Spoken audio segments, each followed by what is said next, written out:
오늘 말씀의 제목은 빛 가운데 거하면입니다.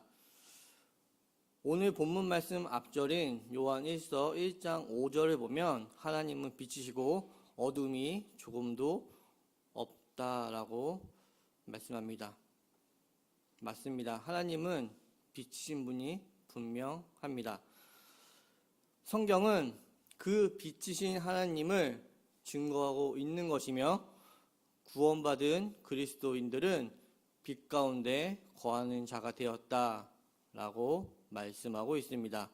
즉 우리는 예수 그리스도의 피로 인해 그분과 같이 빛 가운데 거하게 되었습니다. 이 말씀은 우리는 이제 그리스도를 통하여 하나님과 연합된 자가 되었다라는 말씀입니다. 또한 우리가 분명히 기억해야 할 것은 우리가 빛 가운데 거하게 된 것은 예수 그리스도의 십자가 때문이라는 것입니다.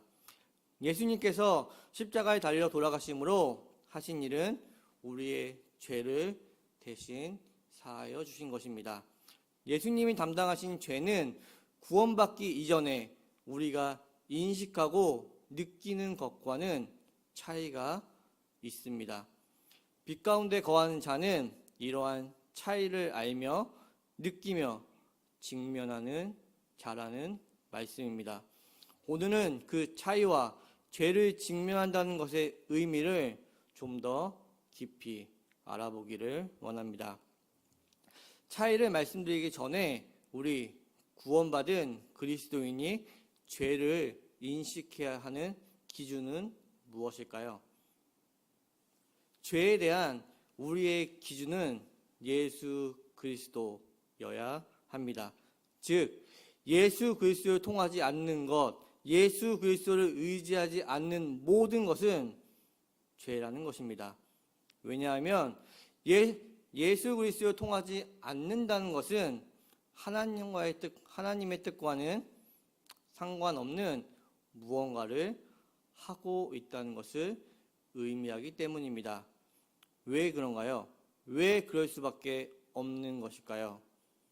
그 이유 중 하나가 바로 오늘 챔버스 목사님이 말씀하시는 죄에 대한 인식, 죄에 대한 우리의 태도 때문입니다. 예수님, 즉 말씀을 통하지 않고 우리는 죄가 무엇인지 제대로 알 수도 없습니다. 또한 말씀을 모르는 자는 당연히 하나님의 뜻과는 상관없는 일들을 할 수밖에 없습니다. 이는 이 자체로 죄이며 죄를 범한다는 것은 하나님을 대적하는 일임을 아셔야 합니다.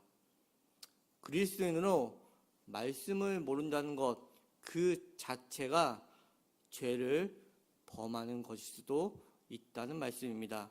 또한 더 나아가 그리스도인으로 말씀을 모른다는 것은 하나님을 대적하는 것일 수도 있음을 우리는 자각하고 경각심을 가져야 할 것입니다. 그렇기 때문에 챔버스 목사님은 오늘 묵상에서 그 누구도 거듭나기 전까지는 무엇이 죄인지 알 수 없습니다 라고 말하며 이에 더해 내가 죄로부터 구원받은 증거는 내 속에 있는 죄의 진정한 속성을 아는 것입니다 라고 말하고 있는 것입니다. 신약성경 요한복음 16장 8절에서는 예수님은 성령님은 죄와 의와 심판에 대하여 세상의 잘못을 깨닫게 하신다라고 말씀하십니다. 성령님은 죄와 의와 심판에 대하여 세상에 나 자신의 잘못을 깨닫게 하신다는 말씀입니다. 혹시 여러분들 중에는 자신은 죄에서 자유롭다고 생각하시는 분은 없으실 것입니다. 그러나 혹시 자신은 법도 철저하게 지키며 구제도 열심히 하고 기도생활, 신앙생활을 열심히 하고 계시다고 자기 자신에 대한 자부심, 만족감을 가지고 계신 분은 있지 않으신가요? 우리가 기억해야 될 것은 바리새인들도 기도와 구제와 금식에 대하여 열심을 냈습니다. 그러나 그들은 신앙을 연극하듯이 했습니다. 즉 외식하는 자들이었으며 그들의 열심은 남들에게 칭찬받고 인정받기 위한 마음에서 나오는 행위일 뿐이었음을 우리는 기억해야 합니다. 그러나 하나 더 기억해야 될 것은 세상의 기준으로 봤을 때는 바리새인의 행위와 노력은 매우 훌륭해 보일 수 있다는 것입니다. 그들의 모습은 저나 여러분들보다도 세상의 기준에서는 더 훌륭해 보일 수 있다는 것입니다. 여기에 속아서는 안 되는 것입니다. 그러나 구원받은 빛 가운데 거하는 그리스도의 눈으로 봤을 때는 그들은 너무나 악하고 잘못된 행위를 하고 있다는 것을 우리는 알 수 있어야 됩니다. 제가 좀 전에 그리스도인의 눈이라고 말씀드렸고, 좀 전에 말씀드렸던 요한복음 16장 8절에서는 성령님이 세상의 잘못을 깨달아 심판하신다라고 말씀드렸습니다. 그럼 제가 말씀드린 그리스도의 눈과 성령님이 세상의 죄를 깨달아 알게 하신다는 것은 무엇을 말씀하고 있는 것일까요? 즉, 세상의 법, 기준과 하나님의 법과의 차이는 무엇일까요? 다시 말씀드리면 저는 세상에서 말하는 죄와 성경에서 말하는 죄는 완전히 다른 차원의 얘기다라는 것을 말씀드리고 싶은 것입니다. 오늘은 그 차이의 핵심적인 부분 하나를 살펴보려고 합니다. 세상의 법에서 말하는 죄와 성경에서 말하는 율법은 비슷한 것 같지만 완전히 다른 것입니다. 무슨 차이가 있을까요? 세상의 법과 하나님의 법, 율법의 차이는 무엇일까요? 그 근본적으로 세상에서 말하는 법은 행위에 근거합니다. 즉, 세상에서는 어떤 잘못을 저질렀다는 것은 잘못된 행위를 했다는 것을 의미합니다.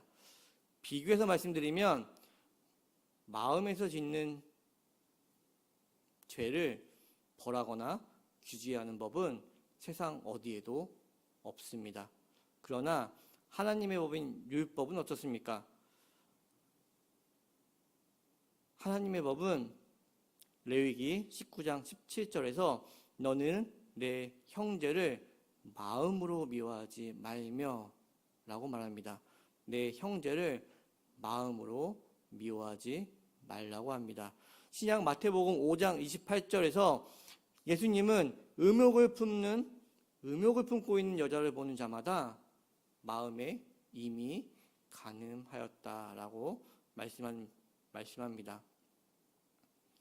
이는 세상과는 완전히 다른 개념일 것입니다. 구원받기 전에 우리는 이 차이를 알 수도 없었고 자신의 죄의 본성에 제대로 직면할 수도 없었습니다. 즉 이전에 우리는 그 누구도 자신의 죄가 무엇인지조차 알지 못하는 자들이었다는 말씀입니다. 그러나 이제 여러분들은 구원받은 자, 하나님의 빛 안에 거한 자가 되었습니다.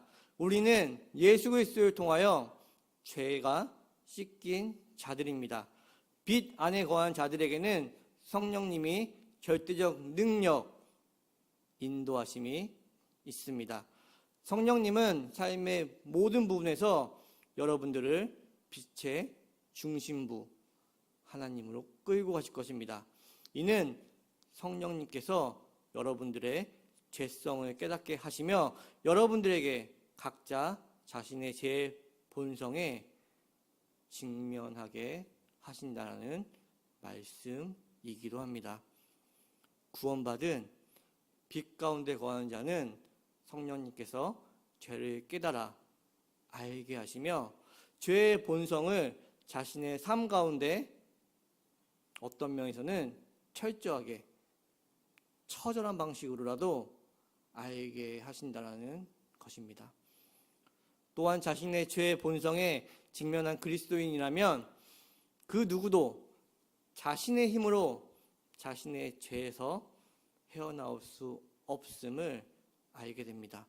또한 예수 그리스도의 십자가를 통하지 않고는 죄로부터 자유로울 수 없다는 것을 고백할 수밖에 없게 됩니다. 이 뼈저린 암과 알매의 과정과 고백은 성령님의 인도하신 가운데서만 가능합니다. 하나님 생명의 빛이 여러분 안에 거하면 여러분들은 자신이 지었던 죄의 흔적들을 직면하게 되실 것입니다. 이는 그리스도의 빛 가운데 거하는 자들에게는 성령님이 그리스도의 속죄, 즉 그리스도가 담당하셨던 여러분들 자신의 죄를 드러내 보이신다는 것입니다. 여기까지 오셨으면 오늘 본문 오직 예수님의 피가 모든 죄에서 깨끗하게 하신 그 능력을 깨닫게 됩니다.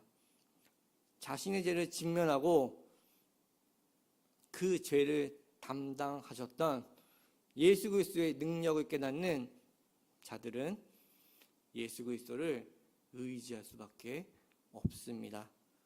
예수님을 의지할 수밖에 없게 된 자, 즉 빛 가운데 거한 자들은 성령님께서 빛 가운데서 행하게 하시며 그의 삶을 통하여 하나님의 뜻을 이루어 가실 것입니다. 사도 바울은 자신의 사역 중간쯤에 고린도 전서 15장 9절에서 자신을 사도 중에 가장 작은 자라고 고백합니다. 그리고 사역의 말기로 가서 디모데 전서 1장 15절에서는 자신을 죄인 중에 괴수라는 고백을 합니다. 이러한 사도 바울의 고백은 그가 시간이 지나면서 더 많은 죄를 지었기 때문에 한 고백이 아닙니다. 이러한 고백은 그의 삶 가운데 그리스도의 생명의 빛이 충만해져 가므로 자신의 죄의 흔적을 볼 수 있게 되는 은혜 가운데 거하는 자가 되었기 때문에 나오는 고백입니다. 그렇게 우리가 빛 가운데 거하는 충만한 삶을 살아가는 그리스도인으로서 살 수 있는 자로 마지막에 할 수 있는 고백은 오직 하나님의 은혜로만이라는 고백입니다. 자신의 죄를 직면한다는 것은 우리에게 분명히 은혜입니다. 왜 이것이 은혜일까요? 이러한 일들, 즉 성령님의 이끌림으로 자신의 깊은 죄성을 인식하는 것은 말씀을 통하여 이루어지기 때문입니다. 말씀만을 통하여 이루어지기 때문입니다. 성령님은 예수 그리스도를 증거합니다. 즉 성령님의 이끌림을 받아 자신의 죄를 직면하게 하신다는 것은 여러분들에게 말씀을 깨닫게 하신다는 증거이기도 합니다. 내가 삶에서 나의 죄를 직면하고 있다는 것은 이 말씀이 내 안에서 역사하고 있다는 증거라는 말씀입니다. 그 말씀을 통해 좀 더 깊은 빛 가운데로 인도함을 받으며 여러분 각자에게 주어진 말씀이 여러분들 삶을 통하여 드러나게 되기 때문입니다. 그렇기에 이것은 우리에게 은혜일 수밖에 없습니다. 새음누리교회 모든 성도님들이 이러한 은혜 가운데 거하시는 삶을 살아가시길 주님의 이름으로 축복합니다. 함께 기도하시겠습니다. 하나님 아버지 감사합니다. 이 예배를 허락하시어 말씀을 선포하게 하시면 감사합니다. 말씀을 깨닫고 깨달은 말씀을 통하여 삶이 변화되는 새음누리교회 성도님들이 될 수 있도록 도와주시고 성도님들의 각자의 삶에서 하나님의 말씀을 전파하는 귀한 그리스도인으로 인도하여 주시옵소서. 오늘 말씀을 통하여 자신의 죄성을 직면하는 귀한 성도님들 되게 하여 주시옵고, 또한 자신의 죄를 직면하는 것은 쉽지만은 않을 것입니다. 그러나 성령 하나님이 함께 하여 주셔서 성도님들에게 힘을 주시고, 성도님들이 겪는 모든 일들을 통해 바른 길, 성령님이 인도하시는 길로 온전히 나아가는 은혜를 누리는 귀한 새움누리 교회 성도님들 되게 하여 주시옵소서. 이 모든 말씀 예수님의 이름 받들어 기도드립니다. 아멘.